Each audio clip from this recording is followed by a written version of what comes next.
नहीं देखिए, ये वो बाप बेटे की प्राइवेट लिमिटेड कंपनी है। एक फर्म बनाकर 22 साल से गुमराह राजभर समाज को किया जा रहा था, भाग में बेचने का काम करते हैं, इसलिए समाज उनके साथ नहीं है और कोई नया चुनाव नहीं लड़ रहा है। अरे हमारे में हरा भाई भी जुड़ा है, हरा जुड़ा है हमारे में। हमारा 2 कलर है, हरी क्रांति पियर गमछी अगर बांध के थाना में जेबो तो ओम प्रकाश राजभर। हाँ कई बार फरुखाबाद में देखला ना, फरुखाबाद में तो लाख घुसा कुटल होगा कि उनका पूरा हरियर बुद्धि हुए बेचारे का। और बड़े जिला 10 आदमी कह रहा है कि मेरा जिला अध्यक्ष यही नहीं है। वो तो कहते हैं कि पियर गमछी पहन के चले तो हमारे कार्यकर्ता हो जाए। स्वागत है आपका बीएन न्यूज में। इस वक्त हम मौजूद हैं घोसी में और घोसी में हमारे सामने वही शख्स मौजूद सुहलदेव स्वाभिमान पार्टी के सबसे चर्चित नेता। आइए हम जानते हैं इनसे पूरा परिचय जानेंगे और चुनाव का माहौल क्या है, इनकी पार्टी किसको सपोर्ट करे, इसी बारे में हम चर्चा करेंगे। सर अपना परिचय थोड़ा सा बता दीजिए। मनोज राजभर, राष्ट्रीय महासचिव सुहलदेव स्वाभिमान पार्टी। सर चुनाव में क्या रहेगा, आप लोग किसको सपोर्ट कर रहे हैं? सबसे पहले बीएन न्यूज के सभी दर्शकों को हार्दिक शुभकामनाएं, होली की ढेरों सारी शुभकामनाएं अग्रिम। और सवाल क्या किए हैं? 2024 में घोसी लोकसभा से आप लोग किसको सपोर्ट कर रहे हैं? हमारी पार्टी का समाजवादी पार्टी से पीडीए के साथ, इंडिया के साथ गठबंधन हुआ है और हम लोग समाजवादी पार्टी के साथ संविधान को बचाने के लिए हम लोग एक एक कार्यकर्ता जन जन तक पहुंचकर और पूरे घोसी लोकसभा में हम लोग समाजवादी पार्टी को जिताने का काम करेंगे। सबसे बड़ी बात यह है कि घोसी बाहरी और भीतरी का चुनाव होगा। घोसी से बाहरी भगाओ, घोसी बचाओ। अभी तो आज मुझे छुटकारा मिला है, तब तक पता चले कि हम लोग चले जाएं बनारस। इसलिए यहाँ पर बाहरी बनाम घोसी का भीतरी का लड़ाई यहाँ पर जारी है। वही कार्ड फिर चलेगा जो विधायकी में चला था, वही सांसदी में चलेगा। बिल्कुल बिल्कुल। और जो लोग कह रहे हैं कि बलिया के रहने वाले हैं आदरणीय राजू राय जी, तो उनसे मैं सभी लोगों को मैं आपके चैनल के माध्यम से बताना चाहता हूँ कि 2014 में जब चुनाव लड़े थे वो, तब से अब मऊ के सदर विधानसभा के वो निवासी हैं और यहाँ के मूल वोटर हैं, यहाँ के मतदाता हैं और सब परिवार यहाँ, उनके जितने परिवार है सारे यहाँ के मतदाता हैं घोसी लोकसभा के। अच्छा, देखा जाए कि यहाँ ओम प्रकाश राजभर के बेटे डॉक्टर अरविंद कुमार राजभर भी है और आप भी कहीं ना कहीं राजभर है, तो उनका सपोर्ट करके क्यों नहीं उनको जिताया जाता है? अरविंद राजभर और डॉक्टर जुठाई उनको कहते हैं, कब उन्होंने पीएचडी कर लिया और कब राजनीति में आगे हम समझ ही नहीं पाते हैं।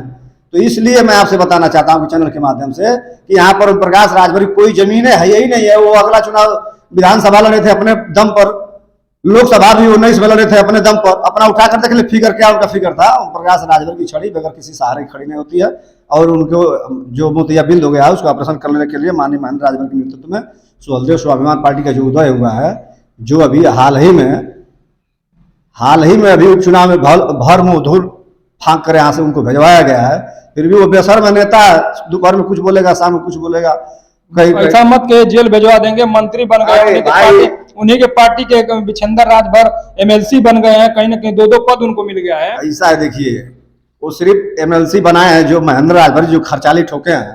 कहते हैं ना कि पपीता जो पपीता है फुलनवा नहीं फरता है तो खर्चाली ठोका जाता है। जब वही खर्चलिया माननीय महेंद्र राजभर ठोके हैं तो एक तो फुलनवा पपीता फरा, लेकिन वो भी बस नाम के एमएलसी रहेंगे, बाकी जितना दाम पानी रहेगा सब उधर माल चली जाएगी। वो कह रहे हैं कि यहाँ दूर दूर में कोई नेता है ये नहीं, हम तो एक तरफा चुनाव 4 तो पार। हम जब कह रहे हैं कि हमारी पार्टी जब से मतलब भाजपा से गठबंधन हुआ है, भाजपा से, इस बार 4 तो पार हम लोग रहेंगे। साल भर से टीवी चिल्ला रही है 400 से पार, तो क्या जरूरत थी नीतीश जी को लेना, क्या जरूरत थी ओम प्रकाश जी को लेना, क्या जरूरत थी तो सारी जगह तोड़ मोड़ करना, राज ठाकरे को लेना वहां मुंबई में, तमाम तरीके से घेराबंदी करना, माननीय मुख्यमंत्री जो पूर्व बहुमत की सरकार चला रहा हो दिल्ली के केजरीवाल जी, उनको जेल में घसीट कर डाला गया। यह लोकतंत्र सीधा हत्या हो रही है, संविधान को घोर कर पिया जा रहा है। इस देश में आने वाले समय में इसके बाद हो सकता है कि चुनाव भी चाइना जैसे ना हो, इस तरह से इस देश को बनाया जा रहा है। बिल्कुल जैसा लग रहा है कि इमरजेंसी लागू की जा रही है, जैसे इंदिरा गांधी ने इमरजेंसी लागू किया था, उस तरह से यह डरा धमका कर सभी को ईडी लगाकर, तो कहीं सीबीआई लगाकर, तो कहीं कुछ लगाकर ये सारा कर रहे हैं। अभी फंडिंग जितना इनके पास आई है सारी कंपनियों का, उसका हिसाब ही नहीं दे पा रहे हैं। तमाम तरीके से इनके लोगों से पूछो, भारतीय जनता पार्टी के लोगों से कि 2 करोड़ नौकरी आपने देने की बात किया था साल भर में, तो ये कहते हैं राम मंदिर बन गया। इनसे पूछो 15 लाख रुपया जो आप बात कर रहे थे हर खाते में आने के लिए, तो कहते हैं राम मंदिर बन गया। इनसे पूछो काला धन आया कि नहीं, तो कहते हैं राम मंदिर बन गया। इनसे पूछो नीरव मोदी और माल्या को किस सरकार ने भगाया, तो ये कहते हैं राम मंदिर बन गया। राम मंदिर तो झांकी है, मथुरा और काशी अभी बाकी है। बस ये लोग धर्म से धर्म में लड़ाकर और ये लोग सरकार अपनी बनाना चाहते हैं। लेकिन इस बार की जनता समझदार हो चुकी है, डिजिटल युग है। यहाँ से एकदम जमानत जब्त होगी। आदरणीय राजू राय 1,00,000 मतों से यहाँ से चुनाव जीतकर दिल्ली के सदन में जाएंगे और इनका कहीं भी आता पता नहीं है। हो सकता है कि भाग भी न जाए। आज का एक नया न्यूज है कि हो सकता है घोसी भागने वाले भी हैं। नहीं, घोसी में अभी उनका चर्चा अभी वो चल रही है, अभी मीटिंग उनकी चल रही है घोसी में। आप कहना घोसी छोड़ भाग नहीं सकते हैं भाई, अभी तो भाग जाएंगे। लास्ट चरण में अभी चुनाव यहाँ है ना। वो आदमी बिन पेटी का लोटा है। तो आप बताया ना, सुबह कुछ और बोलता है, दोपहर में कुछ और, शाम में कुछ और। अच्छा, तो रणनीति क्या रहेगी यहाँ पे? यहाँ पे देखा जाए सबसे ज्यादा अगर देखा जाए तो राजभर का वोट और चौहान का वोट माना जाता है। सबसे ज्यादा राजभर का वोट है तो 19 वाला आंकड़ा निकाल लीजिए ना, गूगल से पूछिए कितना वोट पाई थी सुभाषपा यहाँ से लड़ी थी। और आंकड़ा निकालिए जो विधानसभा लड़े थे अभी अकेले। मल्ला लड़ा था, मात्र 10,000 वोट पाया था। 10,000 वोट घोसी में वोट है, बाकी वोट कहाँ चला गया?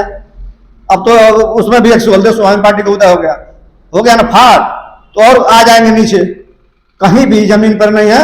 और खुद भारतीय जनता पार्टी को जो इन्होंने गाली दिया है मां बहन किसी मऊ में, खुद भारतीय जनता पार्टी के लोग इनको हराने का काम करेंगे।